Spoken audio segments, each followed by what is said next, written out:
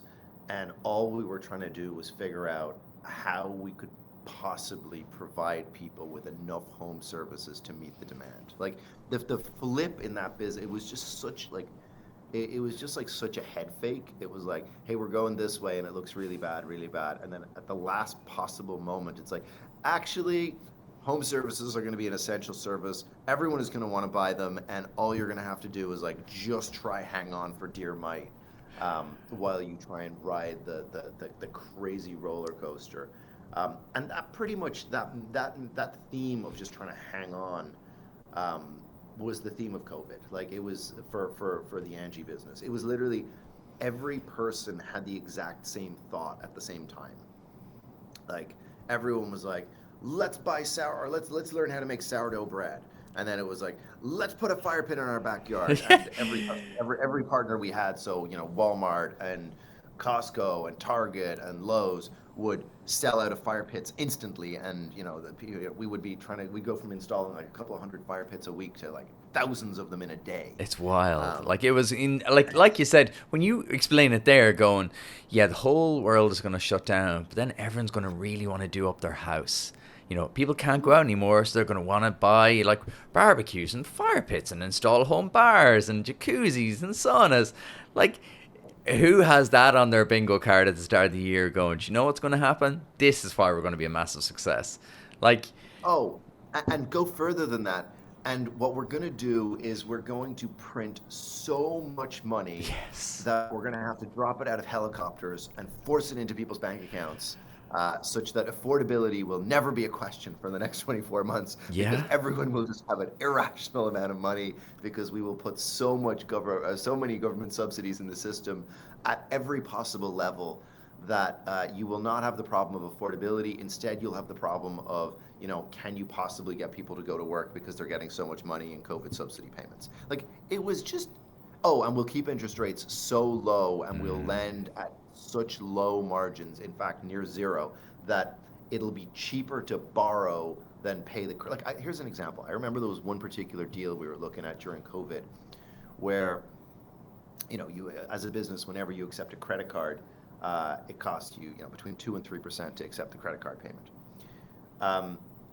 And there was this buy now, pay later business. I genuinely can't remember which one it was, but they probably wouldn't appreciate me telling the story about them anyway if I could.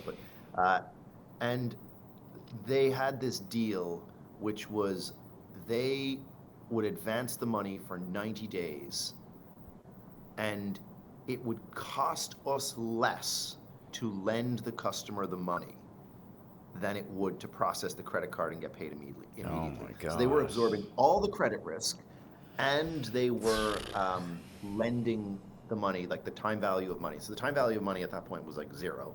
So there was no cost in the money, but they were absorbing all the credit risk and lending to the customer for 90 days.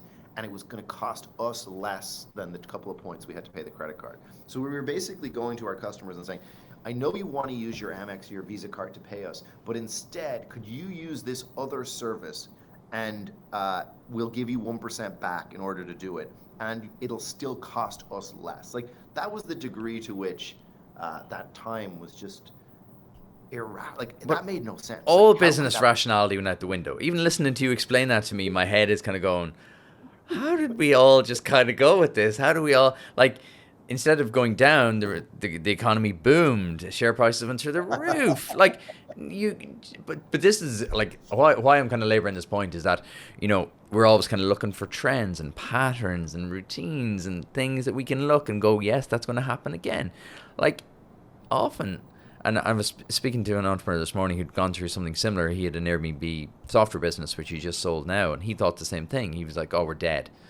Short-term rentals dead, never coming back. 1 month was down, the next month was record growth and continued infinitely.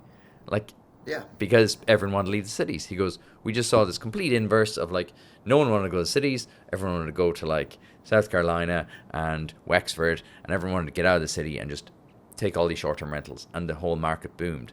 So, like, and his whole thesis was, which I liked, is like, you just got to stay alive long enough to catch that wave. Whatever that wave will be, you just got to stay alive long enough, because eventually a wave will come and you'll be there. Stay alive long enough, and it'll help it'll help if the government prints more money than they've ever printed in their history. Yes. Is that what America is struggling with right now? Are we now coming to see the shakeout of that? Uh, I think yes. I think we're unwinding what was a period of, you know, excessive monetary expansion, where um, we collectively expanded the economy less through, you know, raw productivity or innovation gains, or, you know, the volume of people operating in it, but instead through monetary means, and that eventually has a price. We've all seen the inflation that resulted from it, and I think we're still threading a needle on how softly we're going to land from that. You know, if you look at the data and you know, talk to people, I think we're doing better than we thought we would. You know, you rewind 6, 9, 12 months ago, um, an abrupt economic landing seemed more likely than less. I think now we seem to have moved inflation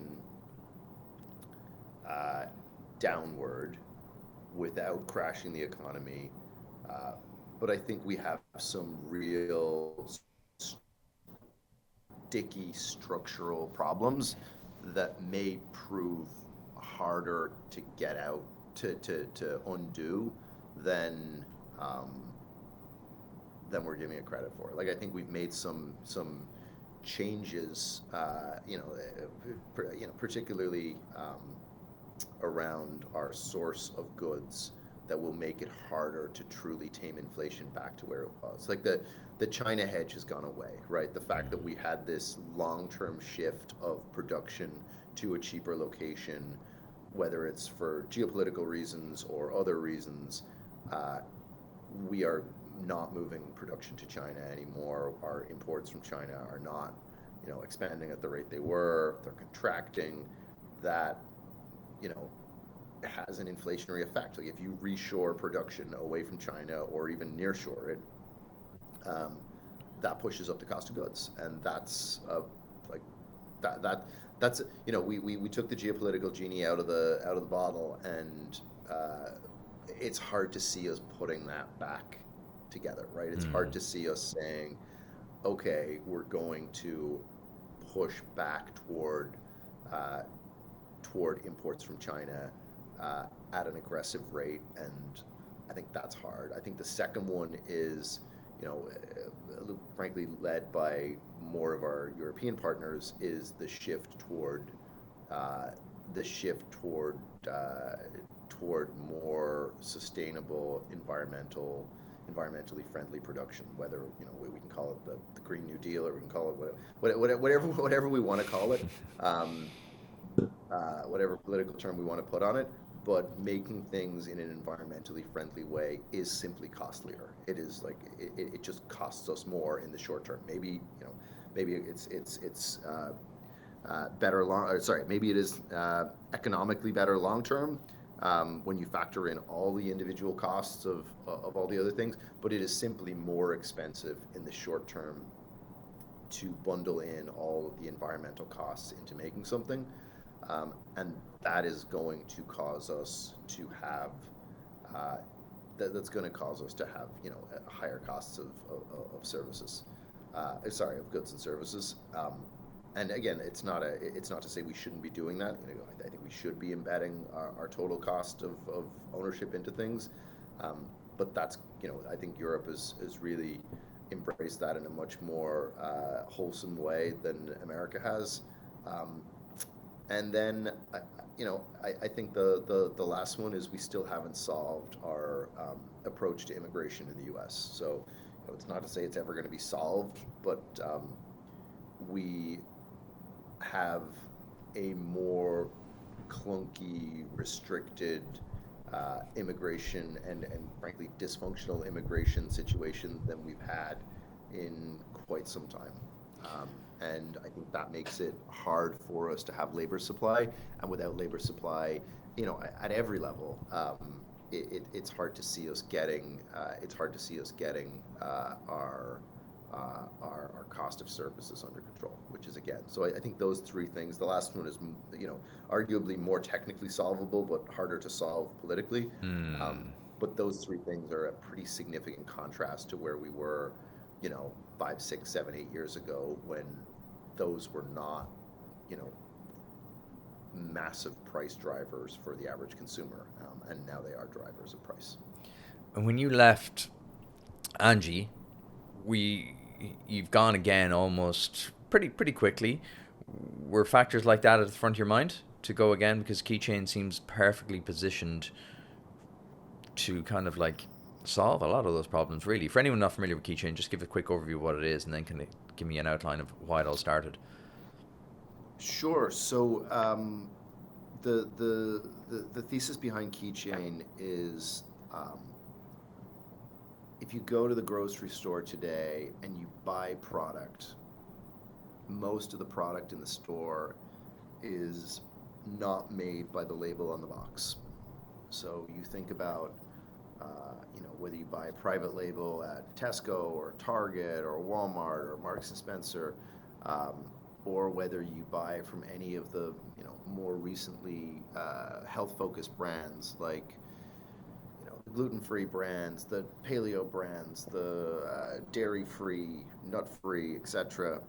Brands that have emerged. Most of those products are actually made by manufacturers and packers that specialize in manufacturing, but don't necessarily have any consumer-facing brand. And that's different than it was, call it 20 odd years ago, where manufacturing was more consolidated, and it was, owned by the P&G, Procter and Gamble's, or the Unilevers, or the Mondelez, or the PepsiCos of the world. Did a lot more of the manufacturing, frankly, under their core brands than they do today. And what we identified was this big gap between how brands and retailers find manufacturers, and similarly how manufacturers find brands and retailers. And today that happens entirely at trade shows or through brokers, and it's a very clunky, messy, fractious process. And when we think about what we spent the last 12 years doing at Handy and at Angie, it was building a two-sided marketplace. So what we've decided to do at Keychain is take the world's manufacturers and build a marketplace that matches them, or build a platform that matches them with brands and retailers. So we're out there researching, particularly starting with CPG, so consumer packaged goods, or what we may call FMCG, fast-moving consumer goods, in food and beverage to start with. And we're indexing the world's manufacturers and creating a platform to identify them, for brands and retailers to find them, and also ultimately to actually buy and sell the line time, so the manufacturing capacity at those plants. And Okay. if we get this right, we think it'll have a pretty significant impact on the food on our shelves. So you go to the store today, and for decades we've been telling people, in order to be healthier, spend more time in the fruits and vegetables aisle, spend more time in the fresh foods aisle. And in reality, that makes up less than 20% of the grocery store. The other 80% is packaged goods. And we have a thesis that if we can just make the packaged goods part of the store healthier, it's a whole lot easier than telling people to change their behavior. And one of the ways we can make the packaged goods part of the store healthier is by making it easier for people to put great product on the shelf. So I fundamentally believe that people want to do the right thing. They want to put great product on the shelf. But when it comes down to it, and somebody is a decision maker at a major brand or an emerging brand or in a private label or white label brand, and they're saying, look, I only have this one shot to put a product on the shelf. It's going to take me 6 months to get it out there. I'm going to cost me a fortune. And there's two choices, and one is to make a better for you, lower sugar product, and the other one is to make a worse for you, higher sugar, higher salt product. The person's under so much stress and pressure, and it's such a long cycle that they don't take the risk to say, well, actually, maybe we can market this healthier product, because their career or whatever is riding on the fact that they have this one shot to put a product on the shelf. So we think if we make it easier for people to put product on the shelf by making it less expensive, by making it lower risk, by shrinking the timelines, that people will actually put healthier product on the shelf. And I think we've seen that in certain categories. Like we've seen the better for you trend kind of start to emerge in certain food groups. But I think there's a need more than ever for us to think about how to put better for you product on the shelf, because the pharma guys have another alternative, which is all of us just take Ozempic, which seems like a bad outcome. Obviously, Ozempic is suitable for some folks and has a clinical need, but the rapid rise in Ozempic as a general solution to weight management, as opposed to a shift toward better diet and a shift toward healthier food on the shelf. You're tackling the outcome, not the cause. Like I like that. I like that thinking. You've kind of gone up the layer of thinking in terms of, I think it's a Buffett quote, is that show me your incentives, I'll show you your outcomes. Like it's very true. Like, and we all like to, people are inherently good. People want to make the right decision from a consumer point of view and also from a manufacturer point of view. People don't want to put out shit products. But like you say, if Mark has to get this out by Q3 and it's this choice or this choice, this meets Q3, he's going to get it squeezed through, and then the trickle-down effect happens. So I like that. When I read it, I was like, oh, it's just one of those ideas. You kind of go, it makes perfect sense, because I speak to so many brands all the time, and they're like, oh, it's such a nightmare. We got samples, took 8 weeks, sent them back, then they sent us the wrong color, then we got to manufacture it, and it didn't match what and like, they're literally and I was like, oh, how? And usually when I talk to them, I was like, how'd you find them? Google search, Alibaba. And you're like, it's wild. So when you said that, when I read your LinkedIn post, I was like, oh, it's just so logical. A big problem to solve, but very logical. Yep. Talk to me about your decision to get back in the game, though, because I'm fascinated by your psychology of, you'd run a company, you built and sold your own company into a massive company. And why I asked you that original question about like what was it like, because I can count probably on one hand, probably a couple of fingers, the amount of founders who've been bought out, stayed with the company and risen to run it is minimal to none. Usually it's like, get bought out, a couple of months of disillusionment, do my earn out, gone. That's like everyone follows that path, whereas you took the opposite path. Why didn't I do that? That sounds like so much. That's what I want to find out. That's what I want to find out. When you went in, right? Because we talk. I won't labor this too much, but when you left, then, what was your immediate thought? What did you want to do, or did you want to do anything? I mean, why did I stay? I mean, maybe it's like some sort of weird upbringing, like an Irish Catholic, like guilt and like I don't know, like You've made your a bed, now desire, lie in it. a desire for suffering and pain and whatever. Um, let me unpack the different parts of it. Look, when I sold it to Angie,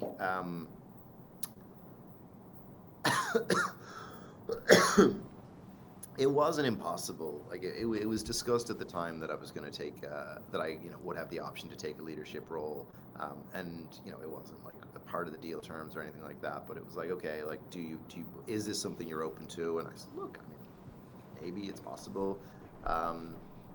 And as I got closer and closer in what was going on at Angie, I did think to myself, like, yeah, this is a pretty interesting opportunity. Like, it was a big company. Like, by the time we left Angie, it was massive. It was doing over $10 billion of GMV, a billion plus of revenue, 7,000 people, hundreds of thousands of customers. It was a big operation, and when I ultimately decided, okay, it's time to leave, it wasn't so much, oh, there were certain parts of it I really enjoyed. There were certain parts I didn't enjoy so much, but it wasn't like, oh, I just have to get away from this. It was more, I've been doing this a really long time. Like I'd been end to end, the thing was 12 years. Wow. And you don't get that many 12-year segments in your life. And I recently turned 40. I turned 40 last November, so whatever, 2 months ago. And when I took a step back, I was saying, okay, like I'm not so much running away from this or trying to get out. It was more, I just want to take another segment of my life and do something different with it. And I want to either start or run or change or build or buy something else. And to your other question, like I considered all those options. Like I looked at all sorts of stuff. My co-founder from Handy, he left a couple of weeks after I left. So we had been working together for 12 years. So he left shortly after I left, and we would get together a couple of times a week. We'd riff on different businesses. We met hundreds of people. In all different categories, from investors to entrepreneurs to founders. And I was kind of just What on a did you say to routine. yourself, Oisin? Because I'm always curious as to the self-talk of founders. Like, what did you say to yourself when, like, you wake up on like the Monday morning and you're like, okay, this is new. What did you say? Because What I'm are we really going to curious do about that. today? Yeah, honestly, yeah, genuinely. I'm a very list-driven person. I always have a list of stuff I'm gonna do. So it wasn't like I woke up, I was like, oh, I wonder what I'm gonna do. It was like, oh, well, like I know this week I'm gonna go to San Francisco. I'm gonna meet these people. I had a list of fun things I wanted to do too. Like I went over to Japan. I went skiing for a week up in Niseko, which I had wanted to do for a long time. I went and visited friends that I hadn't. I just hadn't found time to go see in a long time. Spent more time with my kids. So I had a list of business ideas and deals that I was exploring. Uh, I had some fun things that I wanted to do, and just did. I had like some health stuff. I had some personal stuff I wanted to do. Like, I just had a list of things I wanted to do, and I was like, I'm just gonna crank through the list and work the schedule, and we'll see what pops out at the other end. And what came out the other end was, or sorry, the other things we looked at, like we looked at all like there was a couple of businesses we tried to buy, and we put in deal terms and term sheets on them, and frankly, none of them came to fruition. There was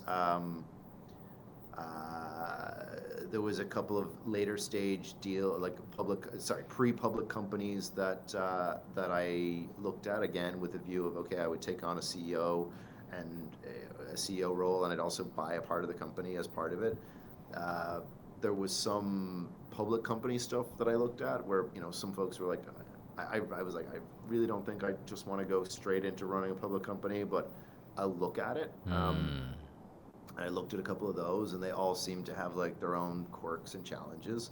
And again, it's not to say that I won't do it in the future, but The way I looked at these things was I'll just see how long some of them stay alive. Like, the ability for an idea to stay alive when you allow it to compete against other ideas is a good test of its endurance and resilience. So this idea to start Keychain started, before I left Angie. Like, I think this idea was alive in, September of August or September of 22 was like when this like first was kicking around, and by June of 23, this was probably only one of two or three things. Like, it had just like, this thing just had resilience, Right. and it's a little unfair to say that when the longer an idea stays alive, the more likely it is, because also you're putting a little bit of money into it. Like, we were spending on some Google ads, we were spending on some third-party research at that point. When you say spending on But Google also, Ads, what do you mean? I mean, we tested out different, like, we threw up some landing pages. We had a contract to throw up some landing pages. We looked at what customer acquisition cost would look like. We tested out like how competitive it would be to buy keywords. So you threw up And mock-up kind of websites oh of what it is.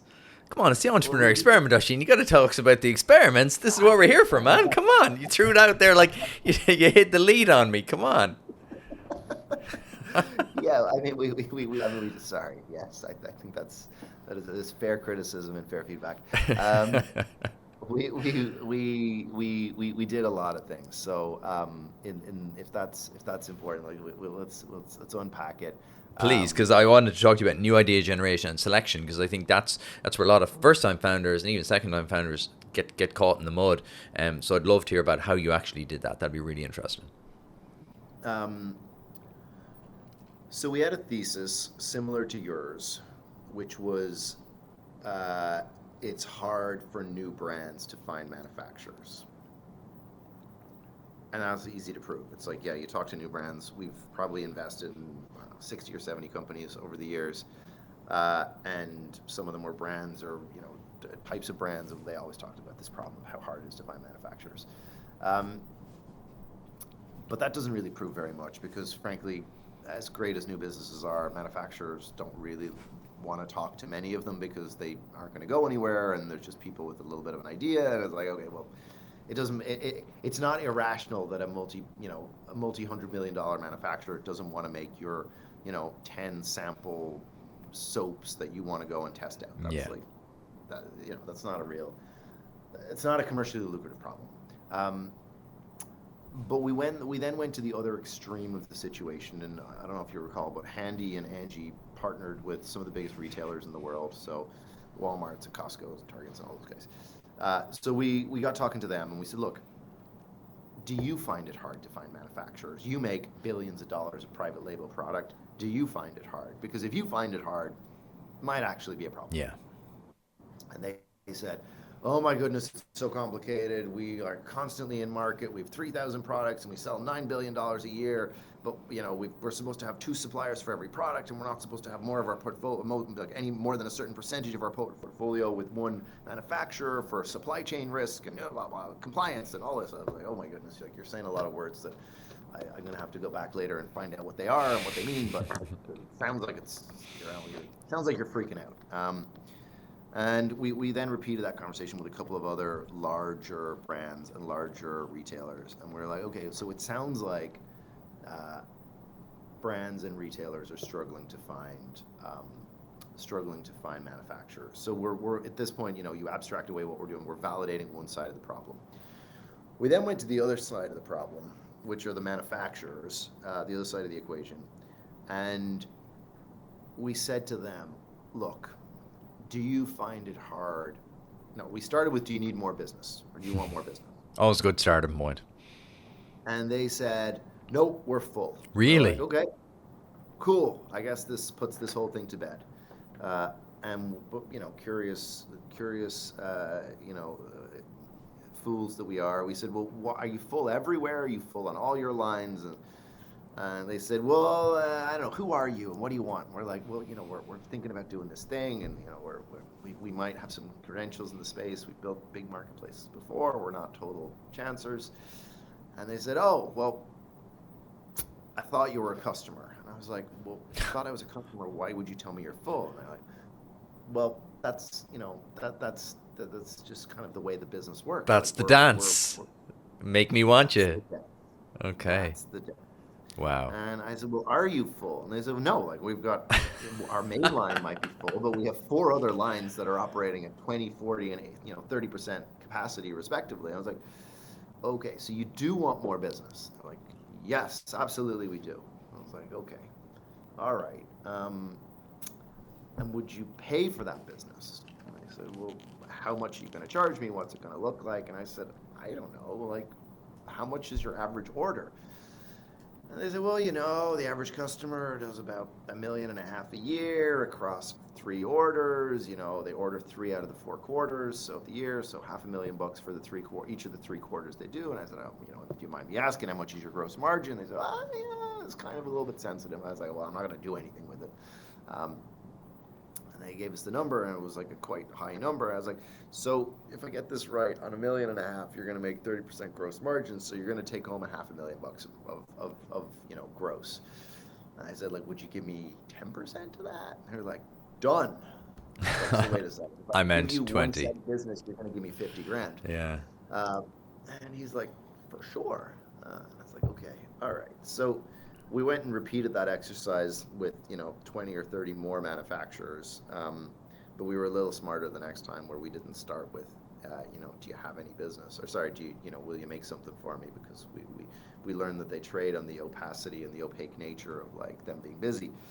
And we started to put the pieces together from there. We're like, what, we've done at that point 50, 80, 100 manufacturer interviews and calls, and we use, some of it was network, some of it was through peer groups we're in, and some of it we used third party like GLG or wherever to actually make intros. Just again, this is down to the second time founder that has a different position and has some capital to deploy. So it's like, okay, well, it's more worth it to me to have some more certainty on the market than it is to have to spend a little bit of money or save a little bit of money. So did you invest money to go faster? We did, yeah. We invested a little bit of money to validate the space and just get to more people faster. And at that point, I had a number of investors who were pushing me, substantially pushing me to say, hey, look, if you're going to do anything else, I don't care what it is. Like, you made money for us last time, or we liked what you did last time, or whatever. I want to invest. And I'd been meeting with some of these folks on some cadence, and one day I was meeting with them. I said, look, I actually have an idea, and I don't think it's total garbage. Why don't we talk about it? And we walked through it in very high-level, arbitrary terms, and he said, I love it, let's do it. And I said, well, why don't you go do some research and see, what do your partners think, and go talk to some other people about it. And he then went and hired a bunch of experts and came back and said, I love it even more now that I've actually learned about it. Before, I just wanted to invest in you, but now this also doesn't seem like a terrible idea. Let's talk about a deal. And I said, well, can you help me at all talk to the people you talked to? I presume you found some industry people that were not idiots. Can I talk to them too? So, we repeated that exercise with a couple of other investors, and every time we were basically getting to more and more industry people, and gaining more and more confidence that the thing had some merit, had some legs. And by the end, we had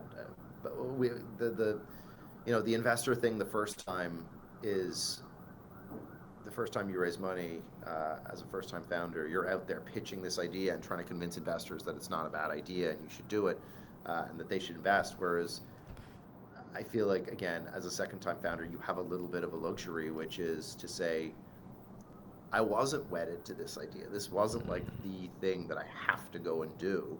So there was a little bit more of like, okay, I believe that I'm going to find an idea that I'm going to be passionate about and that I'm going to believe that we can do. This doesn't have to be it. So the conversation with investors was very exploratory and very like, okay, well, if this is it, like, let's convince ourselves like why it's it, and let's all look at the data, and and let's look at let's look at every new piece of feedback we get. So we go and have a conversation, and we get some new information, we take it back and we look at it from every side. Well, does this change our opinion? Does it change our thesis? And I do wonder whether first-time founders can do that too. Like, maybe it is possible for first-time founders to do that. You just have to be, more open that your idea may not be the one. I wanted to ask you that because as you were talking to it, I'm like, I wonder, does this only apply to second-time founders? Because like so much of business is psychology, like 80% of business is psychology, and we kind of think, oh, this is the way it has to be done. Do you think first-time founders could be that transparent and that kind of like going, this is what I think? Or like there is a lot of social factors at play with you as well, like your track record, your pedigree, and like it is it's cliche, but it's cliche for a reason because it's pretty much true. They're backing you, they're backing the founder, right? They're backing your history. Do you think that's possible for a first time founder to do? Don't know. I really don't know. I think it's hard for a first time founder. It's certainly harder for a first time founder to do it. Is it impossible? I don't know. Depends on their pedigree, depends on what they did before, depends on their relationship with the investor. I mean, look, it's certainly true that if an investor believes you should do something more than you believe you should do it, then you have a position of, sorry, I'll say that differently. If an investor believes you should do something more than they believe you should do it, which is kind of a bit of a thing to wrap your head around, then you have a position of leverage. So right? From your initial research point of view, how long until you kind of went, this is going, we're doing it, triggers pulled? A while. Like from the very first piece of research to when we pulled the trigger on saying like, yes, let's do it. Oh, easily 6, 7, 8 months. Okay. So yeah, a while. And then from there, we raised capital relatively quickly. We then, I think the fog of raising capital can be a bit of a distraction, particularly first-time capital or first money in. So we took a beat after that, after we raised the capital, and we said, okay, let's just like reassess. Let's make sure that everything that we originally said was still correct, that we learned anything new in this process of raising capital, because you talk to a lot of people when you're raising capital. And we built out a pretty robust, we had a main investor, but then we built out a pretty robust cap table of CPG strategics. So, people in the industry, I think we must have taken 30, 40 checks from people in the industry, different people who are either executives at CPG firms or manufacturers or whatever. So you brought them in as investors? Yeah, exactly. Okay. So the cap table itself was like built out to help the business, but the process of raising capital is just it's a bit of not a distraction. It's just a bit all-encompassing that you don't really have the time to internalize all the information you're getting. So once we completed the cap raise, we then said, okay, let's just re-internalize all the information before we start deploying capital. Do we learn anything new? Does it change our thesis? Does it change our ideas? Does it change anything? And on the margin it did, but it didn't change much, frankly. But it did give us more confidence in what we're doing. And then September of last year, we really started ramping up. So we started hiring some folks, doing some research, building some product, and then from there we have been bringing on partners. So we've been bringing on our manufacturing partners, bringing on retail partners, and the business. What was originally the first product was actually going to be the search and discovery part, and we were going to build the transactional part of the marketplace later, but we had such demand and so many people that wanted transactions earlier that we started organizing some transactions offline. So we signed some deals to actually broker some of those transactions offline, even though we don't have the product yet. And then in the next few weeks, hopefully in sometime February, we'll get a product out the door. So yeah, we're getting close.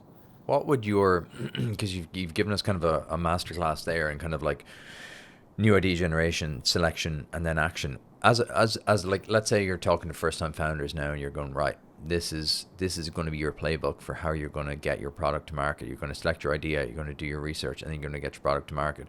What would be your kind of 4-step, 5-step guide? You've kind of outlined it there, but if you're going to give us kind of 4 or 5 high level points, what would they be? Don't do it. Get a job instead. I'll flip it back to you. Were you ever tempted to do it completely differently? Were you ever tempted to kind of walk into the sunset, retire on those hundreds of millions and just go, I'm going to buy an island? Were you ever tempted to walk away? Don't do it. Get a job instead. Okay, so I think the way to answer your question, I'll do your 4-stepper rather than your like temptation to stop doing things. I think if I was to go do that, I would have to leave New York. I feel like New York is a very bad place to not work. Or just surrounded by energy. You're just surrounded by a lot of people working, and anybody not working is just like getting into trouble, I think. So I think you're just like, you're it's like, imagine being in Las Vegas and not having a job, but living there. I feel like you would just like not end up in a healthy place rather quickly. Anyway, so I feel like if I was to, ride into the sunset, to use your phrase, I would more literally need to leave New York and travel toward a sunset. I don't know, where is that? Is that Sunset Ireland, I guess? No, I don't think it would be Ireland. Oh shit, I think we both know it's not. I think maybe southern Spain, Portugal maybe. But Ireland's beautiful for like some months of the year, isn't it? for those 2 months, for July and August, boom. It's the best place in the world. September, when the kids go back to school, that's when you get the best weather. Everyone knows that. I mean, I was that kid in that classroom in Rathcoole, like looking out the window and, the first week of September saying, how are we inside? It's only started being sunny now. So the 4-stepper, I think it's to identify the key things that you have to believe, that have to turn out to be true. Okay. And most businesses have like a couple of things that have to be true. Talk to the people who can determine whether or not those things will be true, or find a way to test whether they will be true. Look at the data that you have and the feedback you're getting with a third party who is not invested. So someone who is not emotionally, financially, whatever. So your partner, that's not the person to talk to, because they're just like so wrapped up in this thing with you, and so whatever. Your friends, maybe, but like a true objective third party. Like who? Doesn't. Generally, like I find it to be helpful to talk to a peer. So somebody who I know who likes me, but runs a business of comparable size. Yeah. Has gone through a similar journey. You can look at it and be like, listen, I know you want this to be true because you want this, but like this feedback is actually BS, and like these people are telling you not to do this. They're just not unkind enough to tell you that your idea is a pile of garbage. And so it's identify the things, talk to the people, or gather the data, review the data with a third party. And then the last one is give it time. So put time distance between you and the thing. And in an ideal world, like, I don't know, is it 4A, whether I have to add a fifth or whether I go 4A and 4B, during that time, allow it to compete with something else. So if the alternative is, you're in a 9-to-5 job working at, I don't know where I can say without offending somebody, but working at a job that you don't like. And your option is to keep working at this job or start business A. You're just going to look at all the data and everything you have to start business A as like, well, this is amazing. I should definitely do this. grass is greener. It's so much Yes, better. yes, And every yes, time your yes, boss yes. is a jerk to you, or every time you don't get a pay rise, or your colleague gets promoted instead of you, or and literally every, the air conditioning's running too high and it's cold, or the traffic is shit, or whatever, bad. Uh, every time you're going to think, oh well, business A is great. But if you're allowing business A during that time to compete with business B or business C or opportunity D, maybe it's another job at another, less bad place. Give it time to actually compete rather than just marinate and like sell itself. It's even a healthier use of time. But time in general is better, but time where it's competing with something is even better. If that makes sense. I love that advice, because too often it's exactly what you said there. People are in a bad position and they just go, well, it can't be worse than this. And that's like the worst Yeah. position to become from, like, because no matter And you what know you're what? doing, It can. but you won't find It out can be for a long worse. time. Yeah. You'll be broke Well, and sometimes you'll you'll find find out. out. Yeah, sometimes you'll find out soon. Sometimes you'll find out slowly. But there's like, oh, it can't be worse. You're like, no, it can be worse. Things can generally always be worse. That is a poor turn of phrase. And in business, uh, it is generally a very good idea to spend time considering the worst case scenario and whether you can emotionally uh, take that, financially can you take it, career wise, like can you get back onto a path. Like it is definitely worth considering all those things, and the older you get in life, the more severe those consequences are. Like there's a reason why it is not irrational for younger people to start businesses, because the opportunity costs are lower, the recovery period is like shorter, like all those things. They just work better, frankly. Failure is better earlier, rather than later. No failure, better again, but like, if you're going to have a possibility of failure, doing it earlier is better than later. And it's not to say like, starting a business late is a bad idea. Like there are many people that do it and it makes a lot of sense for them. But it is definitely worth considering and I don't mean on an ongoing basis, but a one-time exercise. Okay, let me just work through the financials. Like, what does happen if this all goes to SH1T? What happens if, I blow this thing up and it publicly becomes a failure? Do I get another job? Do I need another job?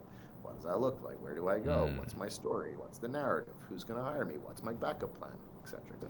I love that. Just before we go to our quick fire round, I know I'm conscious of time. I need to let you go in a second. I just want to ask you one more question. The flip side of things, you mentioned you did some investing over the last kind of couple of years. What are the kind of key things? Because I like to kind of give people tangibles as they're listening. What are the kind of key things you look for as an investor in like a really good opportunity? So to flip it around on you. I have a thesis on investing, which is very simple. It is not replicable or scalable. I invested in, it was myself, my co-founder, we do it together. We try and invest in three things. The three things are marketplaces, because we know and understand them and we can look at the metrics and look at the industry and be like, stupid, not stupid, or at least we think we can. Two, people we've worked with, or people we know, typically people we've worked with. Again, if we've worked with them, we know what they're like. We have watched them generally over many years, and we've invested in quite a few people we've worked with. And then the third is products where we were the business customer. So where Handy or Angie was the customer, or an early customer, or one of the customers in the early set. And that is where we have predominantly deployed capital. We developed a fourth bucket, which we developed more to force ourselves to be honest than anything else. And the fourth bucket was things we like, but we shouldn't invest in. That really just allowed us to be more honest that everything that was in bucket 1, 2, and 3 was truly in bucket 1, 2, and 3. So most of the capital we've deployed has been in 1, 2, and 3. Have you any payouts yet, or is it all still in the market? No, we've had some payouts. Nothing like billions and billions of dollars, but and we get offers on stuff regularly enough. Like one of the bigger ones we're in is Checker, which is a big background check company. which we regularly get offers for secondary on. But yeah, so some small stuff, but nothing that's yeah, billions or tens of billions of dollars in terms of exit value. Nice. So good. Going to finish off with a quick fire round. This is new since you were here last, so strap yourself in. What's the one book you recommend every entrepreneur must read? Hard Thing About Hard Things. One of the most common books is either that or Shoe Dog. I'm gonna have to crunch the numbers and see what's been the most recommended. But yeah, incredible book. I'm not one for recommending sad books. I feel like the turn in that book really rips me apart. Really? Yeah, I read books at night, and I don't like the sad before the sleep. I find it doesn't make me sleep very well. Oh, well, I've an anti-recommendation for you then. I just finished the Barclay Brothers, the You May Never See Us Again book. Phenomenal book. Highly recommend you read it in the daytime, but like it's like a horror at the end. The last 3 chapters were exactly what you said. I was reading it in bed and I was like, this is depressing. Like what an empire they built, but just built on sadness and bitterness and anger at the end. Great book to read though, but not before bed. What's the something you had to learn the hard way? What's the one thing you had to learn the hard way? No matter how many times you think that someone can change to do a role, if they don't want to change to do it, it's not going to work. And I feel like I've learned this a few times, or at least been burned by it a few times. I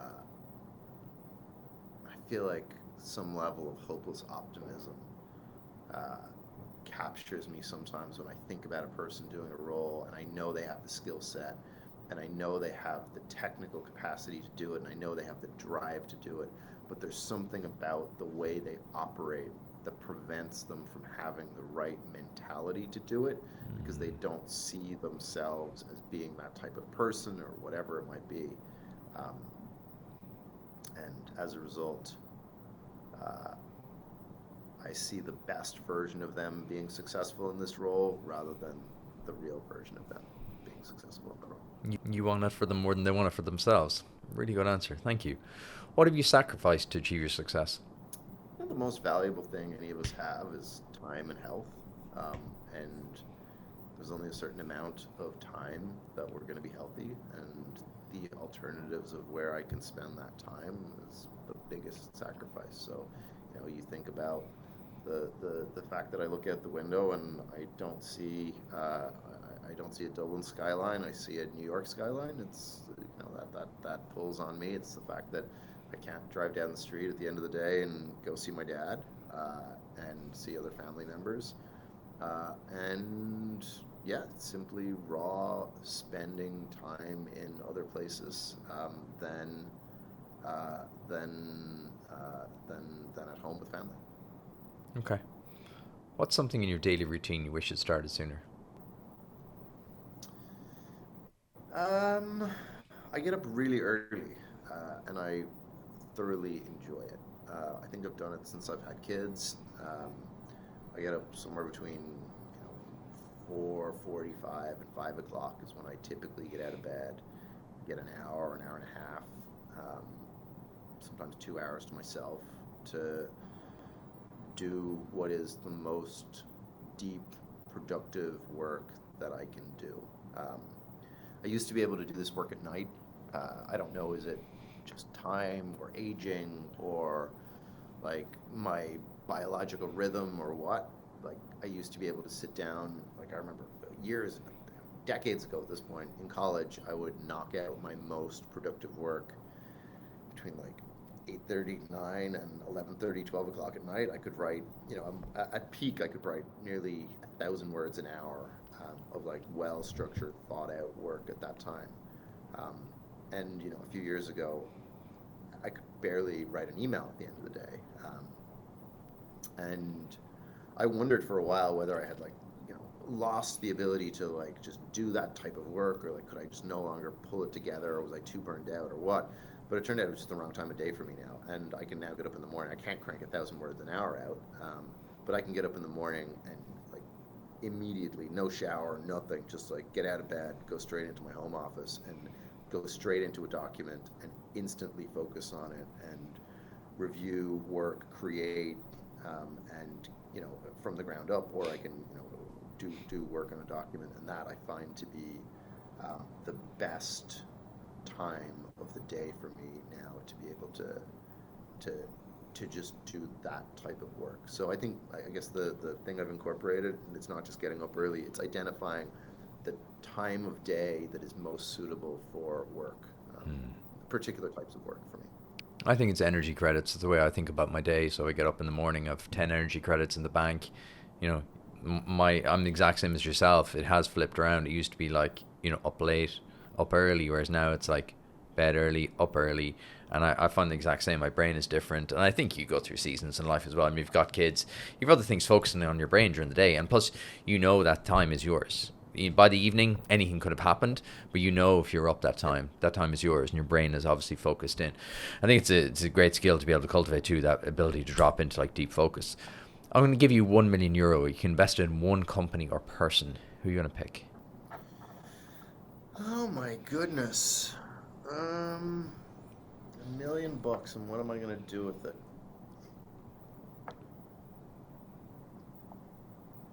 I don't know. It's a real head scratcher of a question. A seasoned entrepreneur and investor. Invest in you? Has anyone suggested they invest in you? I don't think so, but I'll take it. There you go. Yeah. Okay, you're going to be owner of a media company. Brilliant. There you go. No, I think you're going to do something else with it. I believe in you. I think you're going to do something else with it. Thank you. That means a lot. Thank you very much. That's really nice. If you had to start a new company in the morning, what would it be? I just started. I know. I should have tweaked this question for you. Another one. I've got a better question. Sorry, I've got a better question. What big company is no one building? You've gone through hours of research. I'm going to get you to share all your Google Docs with me after this. You've gone through hundreds of ideas, all your research. What big market is no one building in that you think is an opportunity? I don't know if it's a good business, but I see the content and I see the lowest common denominator of the lowest common denominator driver that a lot of childhood education focuses on, which is like attention grabbing and like captivating, flashing, like basically screen based, but what I would call unhealthy screen based activities. I think that there's a big opportunity to tackle early education, and again, I'm obviously super exposed to it right now, so proximity is the driver for me. But I think there's really a gap there in terms of building wholesome, quality education that starts with the building blocks of teaching children how to learn. Like, I feel like we just teach kids stuff and content, as opposed to starting with like, hey, how about we teach you how to learn to start with? And I think it can start quite early. So I like that. I think that could go right the way through, to be honest. I think that could go to primary, secondary, third level. Teaching people how to learn is more important than just giving them facts and figures. And I think it's a discussion for a different day, but I think AI, access to information, I think hopefully everything is going to change. It should be about how you learn. What do you believe that other people find strange or strongly disagree with? I have a pretty strong view that our environment has a significant impact upon how we think about problems and how we address things. And I think that starts with the city. I think it starts with the setup, your room, your office, your like routine, your day. Like, I think that people's environment and routine, I don't want to say it determines outcomes, because I think that's too strong, but I think it drives the probability of certain outcomes. And I think people underestimate how much those things increase or reduce the probability of them having the outcome that they want. What's one thing in your life you spend money on that brings you immense happiness?